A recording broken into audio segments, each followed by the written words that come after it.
What's the most disturbing secret you've discovered about someone close to you?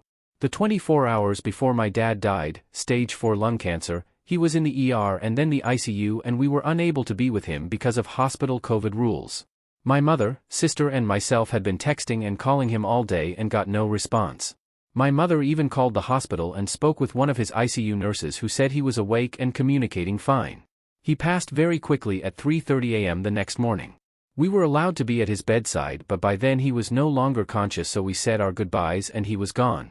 Later that morning, while my mom slept, I was calling cremation services to schedule his body for pickup at the hospital and going through his bag of belongings the hospital had returned to us. His phone was in there and I wanted to read all our texts and take some comfort in my last words to him. I opened his phone and all our texts had not been read, not mine or my mom and sister's. I thought this was so odd, but figured he must have been suffering so much he couldn't find the strength. I began to scroll through his apps and noticed a chat app I'd vaguely heard of. I can't recall the name, but it essentially works like WhatsApp. I opened the app and saw a single contact with a female name. I started reading and realized my dad has been chatting with this girl hourly for the last 24 hours and as far back as I could scroll. He was calling her princess and telling her he loved her, and she was saying she was scared for him and wanted to know what was going on, why was he in the ER, etc.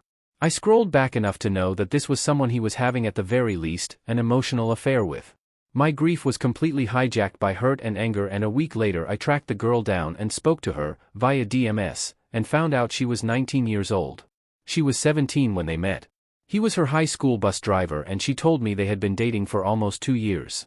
My dad was 66 years old when he died and dating someone younger than his grandchildren, someone he chose to spend his last moments with and say his last goodbyes to. I hope it made him happy, but it sure is a shitty secret to live the rest of my life with.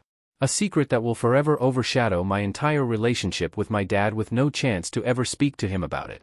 It's the one secret I wish I'd never found out. I don't know how disturbing this is. It turned out pretty fantastic for one. But not for another.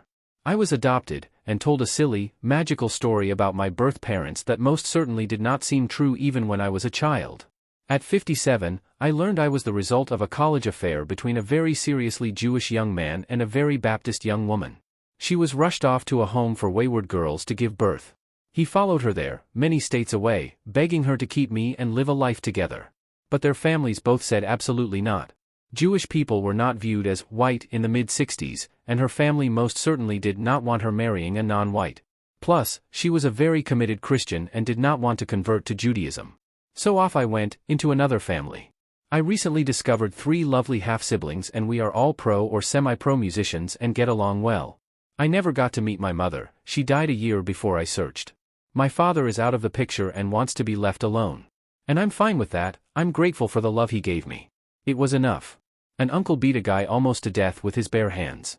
He had walked in on a friend molesting a kid. He had to pay a fine and do community service for a long time, but also didn't have to pay for beer at the local bar for a few months. He was so reserved and kind, so it threw me when I found out what he'd accomplished in his younger years. The reason Grandma moved away, when my dad was still a baby, to a big city, more than 3 days away from her family, was because she stabbed her stepfather and almost killed him. It was a very small village. Later she told me he was a rapist. She didn't elaborate on that, and I didn't ask any follow-up questions. She ended the convo with, "I did the right thing." We never met her side of the family. She was my best friend of 7 years. We had literally been through it all together. I moved out of state with my now husband, but she convinced us both to move back to be closer with her, after about a year. We had no real ties to the state we had tried out, so we said screw it, let's go back. She's basically family. We were all so happy to be reunited. She was over almost every night for dinner. We all laughed and talked and had a blast. Best year of my life. Then slowly, she started trying to turn my husband and I against each other. Anytime we had an argument, like any couple does, she would text each of us about how right we were, trying to foster animosity between the two of us. With me, she started talking about how she had a plan before us, that if my husband and I couldn't make it work, I could move in with her and we'd live happy lives together. With my husband, she started talking about her infertility issues and how she wanted to have a kid just like him. She just needed a sperm donor. This all happened at around the same time, and my husband and I compared texts and figured it out. She wanted to take his sperm and have a baby with me. When confronted about it, she refused to admit anything and started lashing out at both of us. It got to the point where she would show up unannounced, banging on the door, demanding a place in our home. It was so terrifying and panic-inducing that we ended up having to move and change our phone numbers. I guess it's so disturbing because I had never had a friend like her, only to find out that she cared about me, but in such an unhealthy and scary way. But yeah, that's my story. Husband and I are great now BTW. That my mom cheated on my dad for 20 years and still hasn't told him to this day. I'm still trying to figure out what to do and how to go about the situation and exposing the truth about her to my dad, but I'm afraid he would die of a broken heart. Worst thing is, she cheated with my godfather who used to come to the house and drink coffee with my mom and dad every day. A work colleague appeared on the front page of a national newspaper for a life of fraudulent qualifications. He claimed medical and law degrees, was a brigadier in the Army, Reserves, and was the CEO for a major Heath fund. He actually was a brigadier in the Army Reserves, but that and the Heath fund role were largely built on the fraudulent qualifications and a progression of jobs also based on this claims. In reality, the only qualification he actually held was as a mortuary assistant. Not even his wife knew. The fraudulent degrees had been gained when he was in the Army Reserves recruiting and he had access to submitted position applications. He came undone when he applied for a government job and some flags were raised by the recruitment people. He tried to withdraw the application but didn't realize that an application for a government role has the same weight as a statutory declaration and cannot be withdrawn. It all went south very quickly and he ended up doing jail time. When my grandfather passed away, we discovered that he did not exist. His name was not in any government registry. He was a normal citizen, paid taxes, had a license and everything.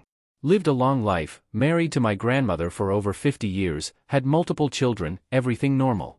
Still to now, no one knows who he really was and why he had a false name. My mom received birthday cards with money in them for years from her parents. She kept the cards with the money in them, saving to buy a piano/sentimental reasons. My sister, who has repeatedly stolen from family members, found the collection of cards/money and took them. My mom only wanted the cards back when she realized what happened. My sister denied everything. Fudge you, Emily. While my cousin was walking around with her son in the woods, she came across a hunting stand. She climbed it and found a pair of binoculars.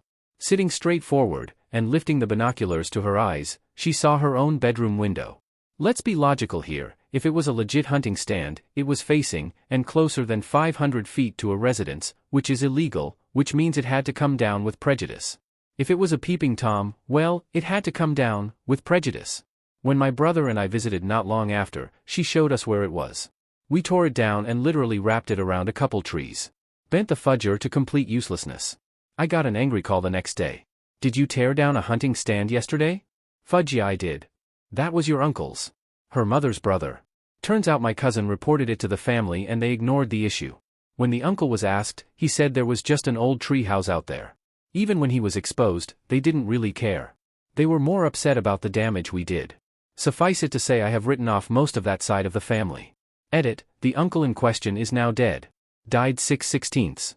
After my husband died in 2020, I found out he had been having an affair with a 30-year-old, he was 55, she apparently aborted his baby, everything he told me about his prior life was a lie, second marriage for both of us, and he had been having sex with men since he was in his early 20s. To sum it up, I didn't know this man at all. We had been together 10 years and married for 6. When I was young I had vague ideas about my uncle being dodgy. In that at family events such as weddings etc. my parents would tell me and some of my cousins to stay away from him. When I was in year 8 we were doing a lesson in citizenship class where we had to cut out pieces from a newspaper, no idea why, and I came across an article saying he'd been recommitted to Broadmoor Prison. Went home and googled him and found out he'd been in prison in the 80s for kidnapping someone, and had been in and out of prison since for other offenses. He also tried to sue the Sun once for defamation since they printed something incorrect about him. He was awarded 1p by the court because it technically was defamation, but it was agreed that what they had printed couldn't have damaged his reputation any further. All I know is that he was in a halfway house for a long time, however from what I've gathered he was released around 5 years ago. My brother was stealing money from father who had dementia. This went on for a year and I found out about it was because the bank who had my father's mortgage called me wondering why it hadn't been paid in 6 months. My father's bank account went into the negative around this time too, and when I confronted my brother about it he said, well, I gotta pay my bills. I was about to take control of all the accounts and make sure shot got back on track, but my father ended up in the hospital and died shortly after that.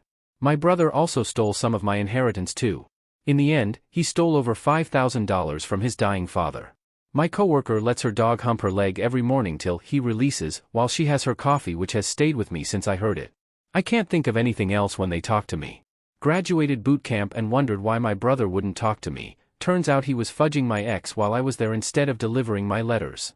Guess guilt ate him up and he thought it was simpler to keep up the lie and not have a brother, right up until an old friend from my hometown told me what happened.